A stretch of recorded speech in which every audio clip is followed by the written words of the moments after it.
Alam mo ba, baka umabot ng 70 pesos ang kilo ng bigas sa Pilipinas? Ngayon, April 2026, ang bigas natin, 40 hanggang 63 pesos per kilo. Pero may warning na galing mismo sa Department of Agriculture. Sabi mismo ni Agri Secretary Francisco Tiu Laurel, worst case scenario, pwedeng umabot ng 70 pesos per kilo ang bigas this year. Imagine mo yan.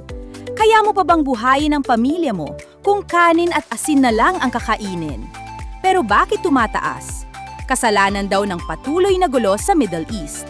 Tumaas ang fuel, tumaas ang fertilizer, kaya tumaas din ang gastos ng mga magsasaka natin. Nag-import tayo ng 1.26 million metric tons ng bigas ngayong Q1, 37% mas mataas kaysa noong nakaraang taon.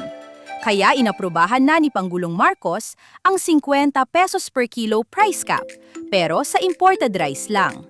Ibig sabihin, ang local na bigas, pwede pa ring umakyat, walang ceiling. Sabi pa ng DepDev, double-digit inflation daw dadating by May. May mga tindero pa nga nagbebenta ng imported sa 58 pesos, kahit dapat 48 lang. Violation na yan sa price cap. Bigas ang pinaka-basic sa mesa ng Pinoy. Pag tumaas to, lahat apektado. Estudyante, OFW pamilya, minimum wage worker. Kung umabot ng 70 pesos ang kilo ng bigas, ikaw, kaya mo pa bang mag-budget para sa pamilya mo?